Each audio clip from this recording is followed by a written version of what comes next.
A gente fazer um laboratório prático, então fico feliz que vocês tenham trazido o notebook de vocês. A gente vai mostrar exemplos, primeiro tentar explicar para o pessoal o que é blockchain, a visão da IBM, o que a gente trabalha com soluções internas, falar um pouquinho do Hyperledger para vocês e também a gente fazer um pouco de hands-on da coisa mesmo, a gente ser capaz de escrever um pouco de código para rodar no blockchain, ver as linguagens que a gente tem aqui e sair daqui com algum exemplinho básico que vocês consigam estender e utilizar depois.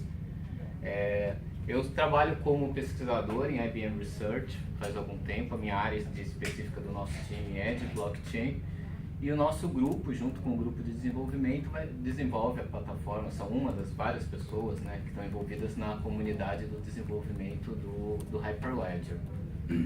Bom, então eu queria saber rapidinho um pouco do perfil de vocês aqui. Quem aqui já ouviu falar, trabalhou com blockchain ou fez alguma coisa na área? Pessoal da BRQ? Então legal, vocês aqui têm mais o perfil de desenvolvedor ou vocês têm os perfis de arquiteto, gerente, diretor? Qual é? Arquiteto. Arquiteto? Eu sou programador de ser arquiteto. Gerente. Então legal, a gente vai tentar mostrar um pouco da parte de negócios da coisa, ou seja, em que blockchain pode, em que tipo de solução blockchain pode estar sendo utilizada para gerar valor. E depois a gente vai entrar num hands-on, então se vocês tiverem uma continha no Bluemix, vocês vão conseguir testar alguns exemplos de códigos que a gente vai mostrar aqui. Eu vou também mostrar como rodar o blockchain, né, no caso o Hyperledger local na máquina, mas como é um processo um pouco mais demorado, provavelmente a gente vai acabar utilizando a versão do Bluemix para rodar os exemplos. Bom, então um pouquinho da questão do contexto, né? Ou seja, bancos de dados e bancos de dados distribuídos, APIs de integração, são coisas que já existem há bastante tempo, né? Então, o que o blockchain traz de novo em termos de tecnologia e em termos de negócio que você não conseguia fazer anteriormente com as tecnologias atuais? Ou seja, se eu for vender um projeto de blockchain, como eu vou defender que blockchain é a tecnologia correta para aquele projeto, que ele não pode usar simplesmente uma API padrão ou um banco de dados? Bom, a questão principal por trás da ideia de você ter um ledger distribuído é a questão de confiança e segurança. Então, hoje em dia, a gente tem vários nichos de informação no qual as empresas mantêm os seus próprios sistemas de aplicações, né, sistemas gerenciais, e elas integram com outras empresas utilizando APIs ou utilizando alguma outra tecnologia de integração. O que a gente tem nesse cenário é que a gente tem muita informação replicada, ou seja, informação replicada e informação inconsistente entre esses sistemas. O que existe muitas vezes para resolver esse tipo de problema é você trabalhar com um intermediador ou com uma autoridade central para integrar essas pessoas. Então, já que eu não confio no meu parceiro, eu vou trabalhar, por exemplo, com uma entidade centralizadora, tipo a Cielo ou tipo alguém no meio para controlar as minhas transações financeiras. Ou eu vou estar trabalhando com algum outro intermediário que eu confie, porque eu não tenho uma forma segura de compartilhar informação entre os diversos sistemas de todas as empresas que participam de uma cadeia de valor. E a gente vê que esse problema de conciliação de informação entre sistemas é uma coisa muito grave, porque boa parte dos processos, sejam eles processos financeiros, processos de importação, exportação, que acabam empregando muita papelada, muitas notas que vão de um lado para o outro, toda a cadeia logística, a parte de você fazer essas integrações não é simplesmente você chamar APIs, ou seja, a verdade você tem um cenário muito mais complexo. A ideia do Ledger é que o Ledger ele trabalha como um contador, um livro contábil confiável, no quais as transações são imutáveis e as pessoas que escrevem nesse livro, nesse sistema, são sistemas no quais eu posso garantir basicamente quem eles são, posso garantir a origem deles, posso garantir qual é a autenticidade daquela informação que está nesse sistema, de forma que esses diversos sistemas que já existem numa cadeia de valor, eles possam conversar entre si utilizando uma única infraestrutura. E é essa infraestrutura distribuída, esse banco de dados distribuído, que é o blockchain.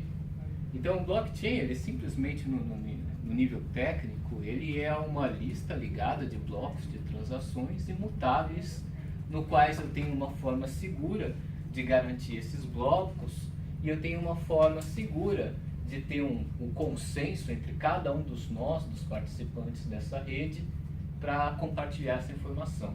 Então, em termos de arquitetura, quando surgiu a web, o paradigma que nasceu, quando todo mundo que desenvolve aplicações, era um paradigma cliente-servidor, certo?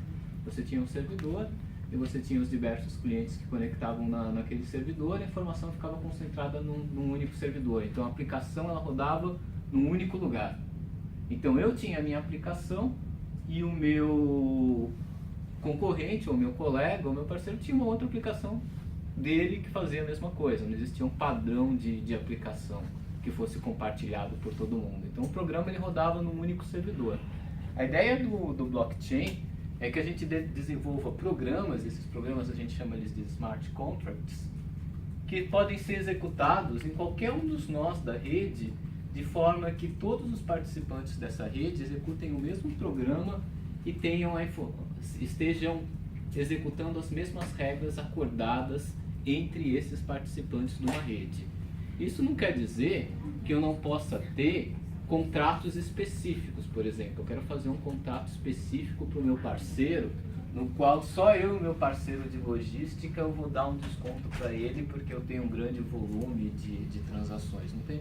A questão é, a partir do momento que vocês têm programas rodando nessa rede, não quer dizer que necessariamente todos os programas, ou seja, todas os smart contracts que rodam no blockchain sejam os mesmos para todos mas as informações que são gravadas nessa rede estão disponibilizadas para todos. Isso não quer dizer também que todos os parceiros vão conseguir ler todas as informações. Isso quer dizer que, utilizando diversos perfis de segurança, os meus programas vão definir o que cada um dos meus parceiros podem estar lendo de informação que é gravada nessa rede. Mas toda a informação que é gravada nessa rede, ou seja, todo o log de transações, é compartilhado por todos os participantes dessa rede de blockchain.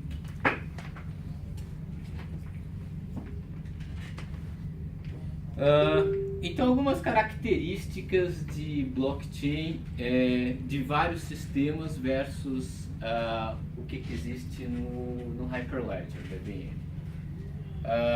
Se você for pensar no blockchain, que é o blockchain original do Bitcoin, a gente está falando de uma rede pública, na qual qualquer pessoa pode subir um nó nessa rede pública, e eu não confio nas pessoas que estão participando dessa rede, de forma que eu tenho que ter utilizar um proof of work, ou seja, eu tenho que demandar de cada participante um grande empenho para poder validar que a informação que esse cara está gravando na rede é uma informação válida ou verdadeira, o que é uma coisa computacionalmente muito custosa de fazer. Então, nos blockchains abertos, você não tem controle de quem está participando, quem está colocando informação lá naquela rede, por isso você demanda um grande grau de trabalho para poder garantir que aquela informação é válida e que os nós que participam daquela rede vão entrar em consenso que aquela informação é válida. No conceito da IBM, não da IBM, mas exceção do Hyperledger, porque a gente vai falar que o Hyperledger é bem mais do que IBM, é uma fundação aberta, no conceito do Hyperledger e na visão da IBM, o blockchain é uma rede fechada privada. Então isso quer dizer o seguinte, que quem acessa essa rede tem um certificado digital, ou tem um hash gerado por esse certificado digital, que garante basicamente a identidade de quem está acessando aquela informação. Isso quer dizer, a partir do momento que você tem uma rede fechada, você não precisa mais ter um esforço tão grande para poder garantir a segurança de quem está armazenando aquela informação, porque você sabe, através do certificado, quem gerou aquilo. E você ainda mesmo assim, você tem um algoritmo de consenso, que é rodado entre todos os nós da rede, quando a informação é distribuída, que no caso do PBFT, que no caso do Hyperledger é o PBFT, para garantir que a informação que os nós colocam na rede vão ser replicadas de forma correta, né? E que essa informação que é colocada na rede, no caso do Hyperledger, ela vai ser distribuída entre todos os nós da rede. Então, benefícios, por que alguém implementaria uma solução de blockchain? Basicamente, um dos benefícios é você fazer a desintermediação, certo? Todo intermediário que existe, seja ele um intermediário de uma maquininha de cartão de crédito, seja ele um intermediário fiscal, ele é um overhead no sistema de comunicação direta. Por quê? Porque no sistema cliente-servidor tradicional, a comunicação é entre o cliente e um servidor, não existe a comunicação direta entre os pares. No caso do blockchain, a gente está falando em aplicações distribuídas, comunicação peer-to-peer entre esses nós da rede. Então, eu confio diretamente nos nós que eu me comunico e por isso eu consigo, em muitos casos, tirar o intermediário, que era o meu ponto de segurança. O que a gente ganha com isso? A gente ganha, em alguns casos, processos mais ágeis, porque você consegue resolver as inconsistências entre os sistemas de maneira automática. Você criou as regras, colocou as regras num contrato dentro do blockchain, e as pessoas que estão executando dentro dessa rede, ambas concordam que a regra é aquela que está armazenada lá no contrato que está dentro do blockchain. Então, a partir do momento que eu não preciso mais fazer aquele processo de cleaning, de consolidação de informação entre sistemas díspares, eu consigo fazer que a operação funcione mais rápido. Os processos que demoravam muito tempo podem ser feitos mais rapidamente, por exemplo. Pensem no caso no financiamento de uma casa, que você tem uma série de documentos que tem que ser validados. Se aquela informação pudesse ser validada mais rapidamente, aquele negócio seria feito mais rápido e seria mais ágil, mais eficiente e mais barato. Pensem no caso dos cartórios, também tem toda uma burocracia que poderia ser salva com o uso de blockchain. No caso da IBM, por exemplo, a gente tem o case do IBM Global Finance, que é o banco de financiamento de parceiros da IBM, que a IBM financia serviços de parceiros que oferecem soluções de software, soluções de hardware, às vezes nem são tecnologias da IBM, mas eles obtêm financiamento junto à IBM para poder estar entregando esses serviços. E esse processo de consolidação, por exemplo, não envolve somente a IBM, envolve a IBM e envolve o sistema de N parceiros. Então é um caso típico de blockchain, não é somente uma única empresa. É a IBM tendo que interagir com todas essas empresas, e o que a gente tinha nesses casos é que você tinha muitas disputas, ou seja, você não liberava o dinheiro para um contrato, porque basicamente você ainda não tinha recebido notificação que aquele produto tinha sido entregue, porque o cliente tinha dado um concorda naquele contrato. E isso deixava muito dinheiro parado, e dinheiro parado é dinheiro que você está perdendo, que poderia estar sendo aplicado em alguma outra coisa. Então, a partir do momento que você resolve essas ineficiências de negócio, você tem basicamente um case para poder aplicar blockchain, ou seja, você está colocando aquela tecnologia no negócio como uma solução para fazer o processo mais rápido. Um outro ponto é a questão dos riscos que você tem em relação a fraudes, né? Basicamente, você tem que ter uma forma segura de transacionar entre os seus parceiros e garantir que aquela informação, que se alguém foi infectado ou foi hackeado, ele não vai contaminar o resto do meu sistema. Então, essa questão do log de transações do blockchain ser criptografado, de você ter um controle de acesso rígido, é uma segurança que você oferece na plataforma para você evitar fraudes e ter transações mais seguras. Pensando nos benefícios e na sua experiência, claro, qual é a aplicação mais óbvia que você vê no comercial, que você vê hoje, pensando no Brasil? A mais óbvia é cartórios, eu diria, né? Porque cartório é um negócio de longo prazo, né? Não, mas tem outras que estão sendo feitas também. Por exemplo, todo o sistema financeiro está pensando em programas de milhagem, está pensando em transações bancárias entre bancos de outros países. Você tem exemplos de logística, de importação e exportação. Um exemplo bem importante, por exemplo, é a importação e exportação, porque você tem que rastrear a origem do produto em todas as fases da cadeia de fornecimento. Então você tem que agregar uma série de certificados desde o começo da produção até aquilo chegar lá no país de destino. Então, se você consegue agregar isso numa única rede, todos os participantes, sejam eles autoridades financeiras, portos, mecanismos de importação e exportação, conseguem consultar essa informação. Por exemplo, eu estou exportando carne para a Rússia, eu posso agregar toda a informação do meu produto no blockchain, de forma que eles consigam consultar, e eles auditaram e concordaram que aquele contrato, aquelas regras que estão sendo executadas são regras reconhecidas. Então, uma das dificuldades que a gente tem no blockchain foi a mesma dificuldade que surgiu quando a gente começou a falar de Enterprise Integration, utilizando os padrões, de tentar criar padrões de web services que fossem reconhecidos por todo mundo.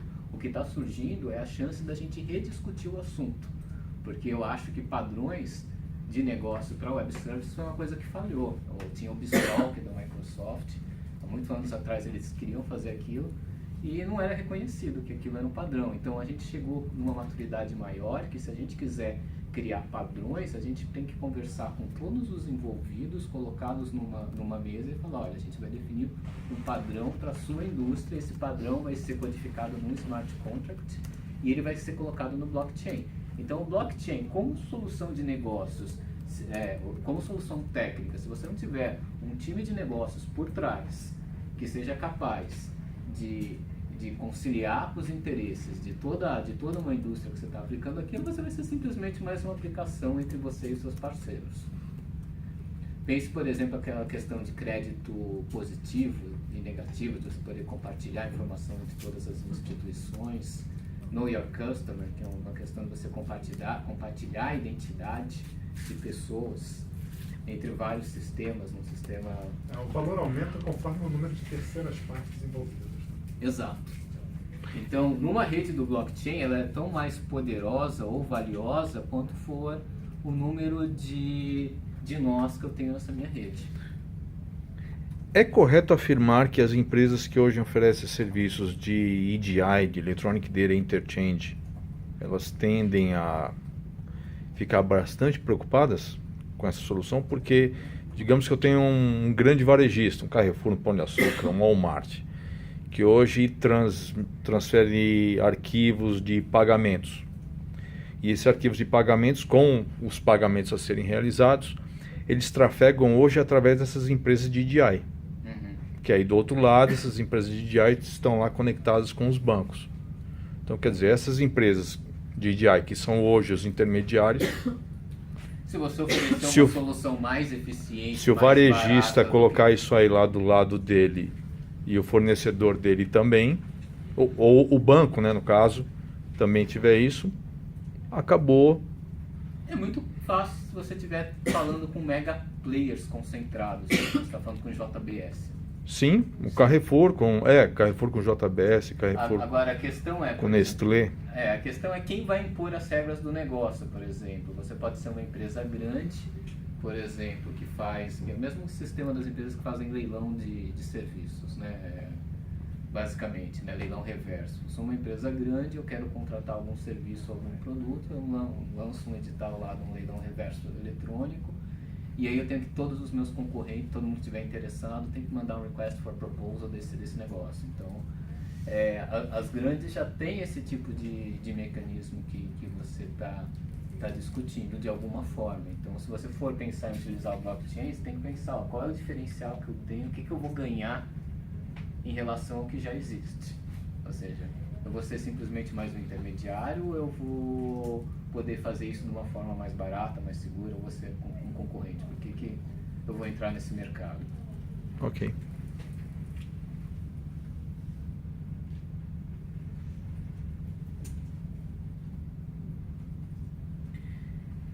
Então, essa visão que a gente tem de negócios de alto nível sobre o blockchain.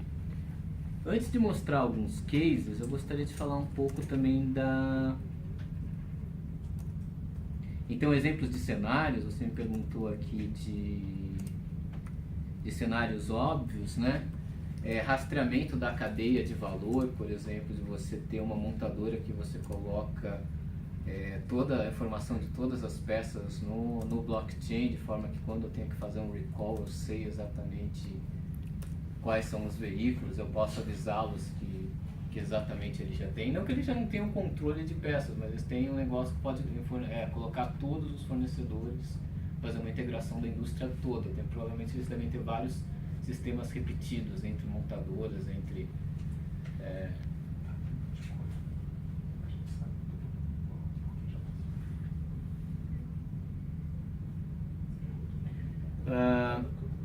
Então, alguns cenários básicos de uso de blockchain, um dos cenários mais básicos que a gente tem é a questão de registros de asset. Eu vou mostrar para vocês hoje um exemplo de código para registro de assets. Os assets, a gente chama, é qualquer coisa de valor tangível ou intangível da qual você tem uma propriedade, que pode ser desde uma música que você tenha comprada, como o título da sua casa, ou o título do seu veículo, ou mesmo uma ação que você tenha comprado de uma empresa,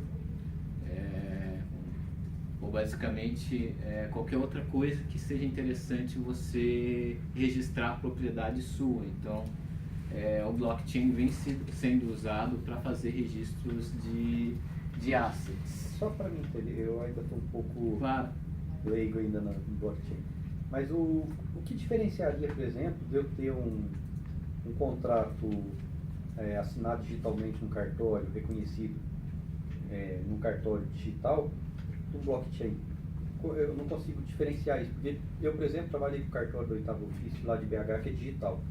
Então eu mando para ele um documento digital, entendeu? Ele assina lá e dá fé jurídico em cima de um documento digital. Qual que seria a diferença disso para o blockchain? A informação está naquele cartório específica. Então, se eu for um partner na sua rede, eu tenho que ir lá e procurar a informação naquele cartório específico. Ele tá você continua tendo o seu nicho de banco de dados.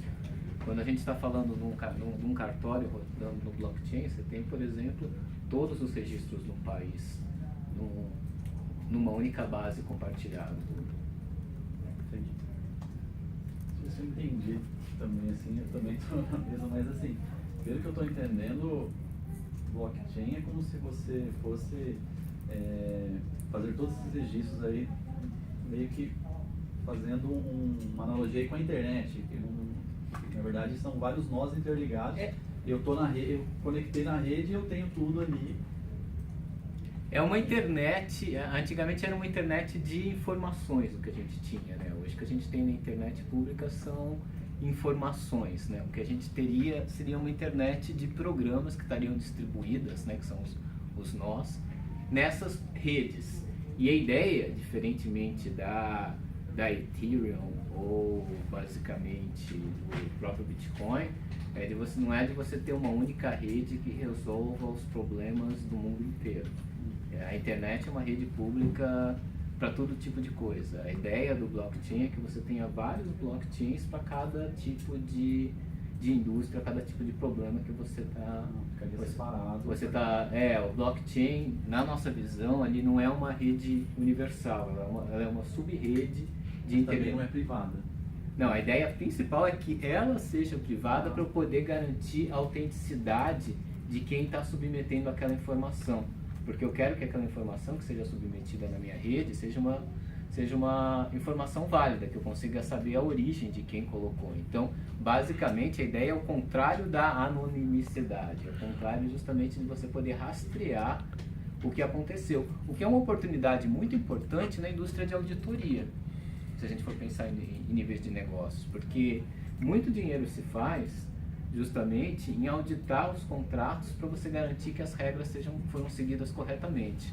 A partir do momento que isso é representado através de smart contracts e eu consigo automaticamente, de forma segura, te dar o trail da auditoria daquele contrato específico, eu reduzo muito o custo de auditoria, o que é uma indústria enorme.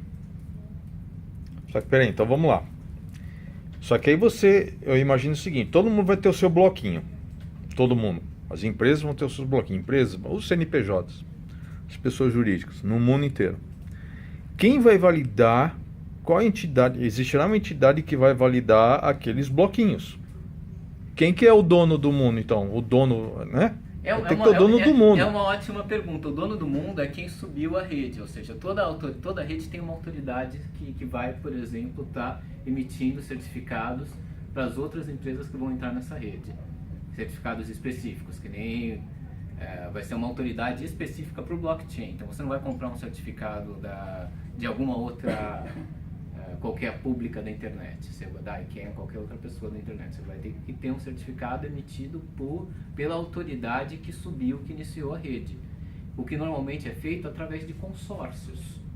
Então, um blockchain que subiu com uma única empresa, é difícil você convencer as outras a entrarem nela, mas se você já trabalha no conceito de consórcio, que acontece muito no setor financeiro no Brasil, em várias iniciativas atualmente nascem na área de consórcio, você já tem essa questão de quem são as pessoas que podem, ou provavelmente tem a questão de governança. Toda rede de blockchain tem que ter um mecanismo de governança.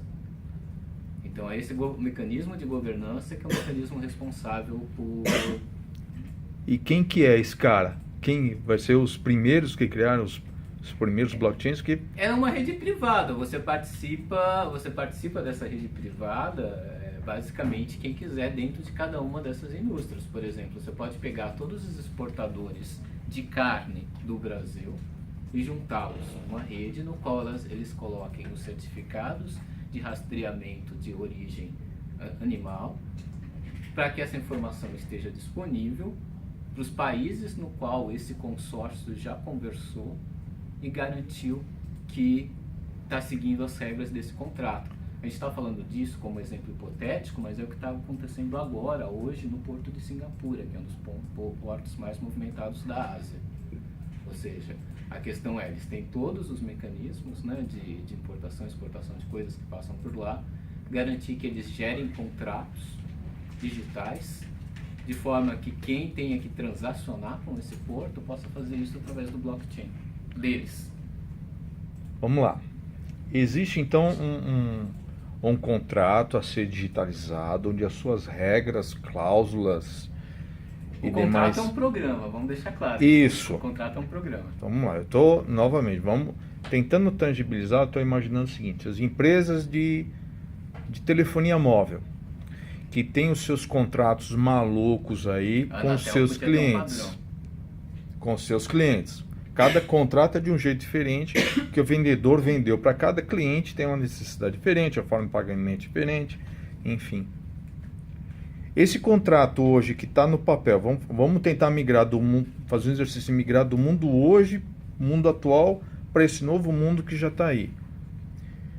Eu poderia, no primeiro passo, pegar esse contrato em PDF que já está assinado entre a operadora de telefonia móvel, seu cliente, pessoa jurídica, e fazer com que a nuvem IBM, Bluemix, Watson, Blockchain, sei lá, consuma esse arquivo PDF e ele digitalize e ele passe a entender as regras desse contrato, para aí sim, opa, eu vou passar, eu já tenho condições, eu nuvem IBM tenho condições de apontar se a operadora está cobrando ou não de acordo com o contrato. O que você perguntou é processamento de contratos em linguagem natural.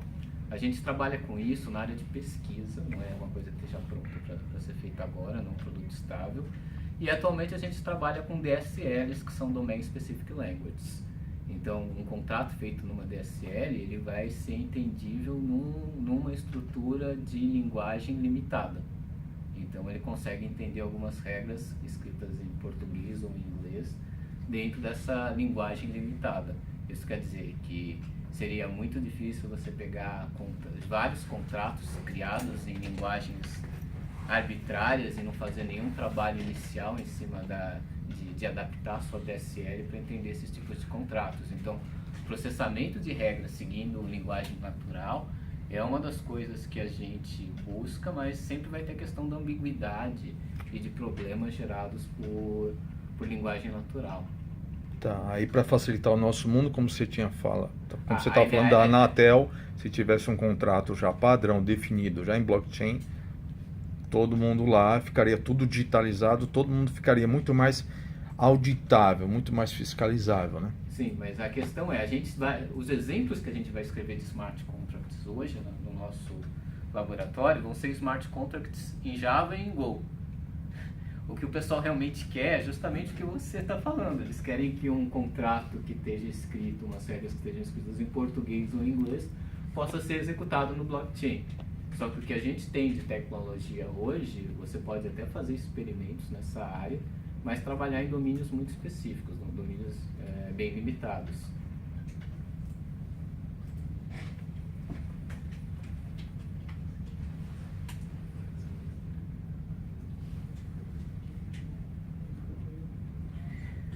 Bom, eu acho que é interessante, antes de sair mostrando a plataforma que a IBM faz parte, lembrando que o Hyperledger não é uma solução só da IBM, falar também sobre alguns